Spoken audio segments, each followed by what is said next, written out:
Sejarah Undang-Undang Dasar Negara Republik Indonesia tahun 1945. Sejarah awal pembentukan Badan Penyelidikan Usaha Persiapan Kemerdekaan Indonesia (BPUPKI) yang dibentuk pada tanggal 29 April 1945 adalah badan yang menyusun rancangan Undang-Undang Dasar 1945 pada masa sidang pertama yang berlangsung dari tanggal 28 Mei sampai 1 Juni 1945. Insinyur Soekarno menyampaikan gagasan tentang dasar negara yang diberi nama Pancasila pada tanggal 22 Juni 1945. 38 anggota BPUPKI membentuk panitia 9 yang terdiri dari 9 orang untuk merancang Piagam Jakarta yang akan menjadi naskah pembukaan Undang-Undang Dasar 1945.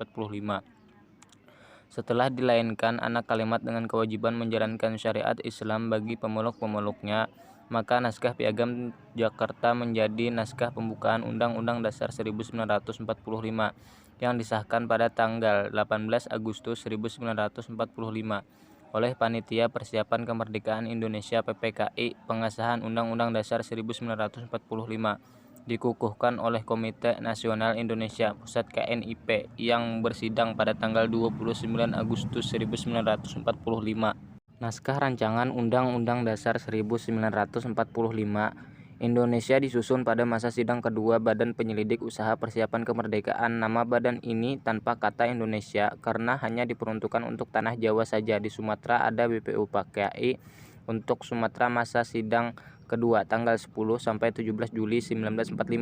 Tanggal 18 Agustus 1945 PPKI mengesahkan Undang-Undang 1945 sebagai Undang-Undang Dasar Republik Indonesia. Periode berlakunya Undang-Undang 1945 8 Agustus 1945 sampai 27 Desember 1949 dalam kurun waktu 1945 sampai 1950. Undang-Undang Dasar 1945 tidak dapat dilaksanakan sepenuhnya karena Indonesia sedang disibukkan dengan perjuangan mempertahankan kemerdekaan. Maklumat Wakil Presiden nomor 10 pada tanggal 16 Oktober 1945 memutuskan bahwa kekuatan legislatif diserahkan kepada KNIP karena MPR dan DPR belum terbentuk. Tanggal 14 November 1945 membentuk Kabinet Semi Presidensial atau semi parlementer yang pertama, sehingga peristiwa ini merupakan perubahan pertama dari sistem pemerintahan Indonesia terhadap Undang-Undang 1945. Periode berlakunya Konstitusi RIS tanggal 27 Desember 1949 sampai 17 Agustus 1950. Pada masa ini sistem pemerintahan Indonesia adalah parlementer. Bentuk pemerintahan dan bentuk negaranya federal, yaitu negara yang di dalamnya terdiri dari negara-negara bagian yang masing-masing negara memiliki kedaulatan sendiri untuk mengurus urusan dalam negerinya. Ini merupakan perubahan dari Undang-Undang 1945 yang mengamanatkan bahwa Indonesia adalah negara kesatuan periode UUD sementara dengan Undang-Undang sementara 17 Agustus 1950 sampai 5 Juli 1959. Pada periode UUD sementara 1950 ini dilakukan sistem demokrasi parlementer yang sering disebut demokrasi liberal. Pada periode ini pula kabinet selalu silih berganti. Akibatnya pembangunan tidak berjalan lancar. Masing-masing partai lebih memperhatikan kepentingan partai atau golongannya. Setelah negara RI dengan Undang-Undang Sementara 1950 dan sistem demokrasi liberal yang dialami rakyat Indonesia hampir 9 tahun, maka rakyat Indonesia sadar bahwa Undang-Undang Sementara 1950 dengan sistem demokrasi liberal tidak cocok karena tidak sesuai dengan jiwa Pancasila dan Undang-Undang Dasar 1945.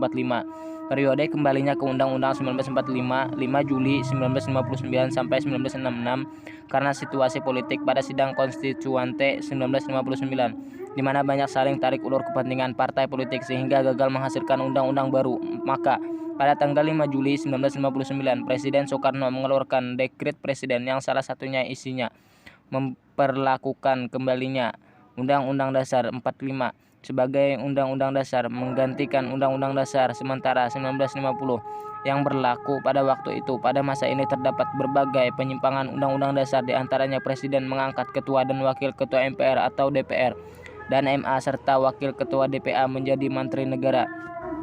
MPRS menetapkan Soekarno sebagai presiden seumur hidupnya. Selanjutnya pada masa Orde Baru 1966 sampai 1988, pemerintah menyatakan akan menjalankan undang-undang dan Pancasila secara murni dan konsekuen. Pada masa Orde Baru, Undang-Undang Dasar 1945 juga menjadi konstitusi yang sangat sakral, diantaranya melalui sejumlah peraturan ketetapan MPR nomor 1/MPR/1983 menyatakan bahwa MPR berketetapan untuk mempertahankan Undang-Undang 1945, tidak berkehendak akan melakukan perubahan terhadapnya.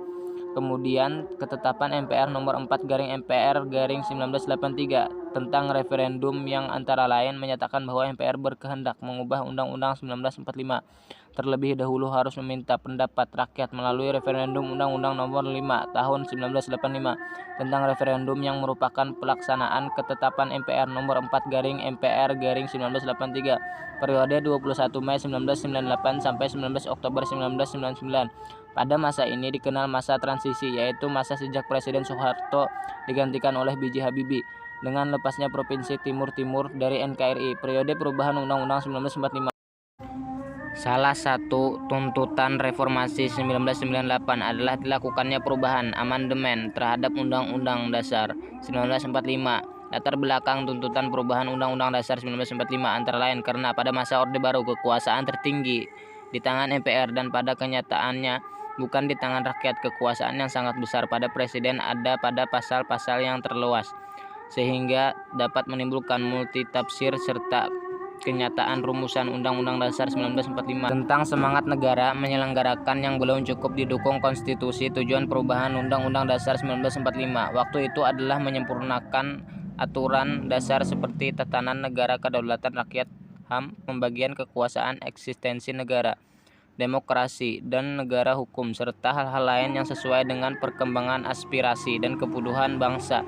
Perubahan Undang-Undang Dasar 1945 dengan kesepakatan ini diantaranya tidak mengubah pembukaan Undang-Undang Dasar 1945, tetapi mempertahankan susunan kenegaraan kesatuan atau selanjutnya lebih dikenal sebagai Negara Kesatuan Republik Indonesia atau NKRI, serta mempertegas sistem pemerintahan presidensial dalam kurun waktu 1999 sampai 2002. Undang-Undang Dasar 1945 mengalami 4 perubahan yang ditetapkan dalam sidang umum dan sidang tahunan MPR.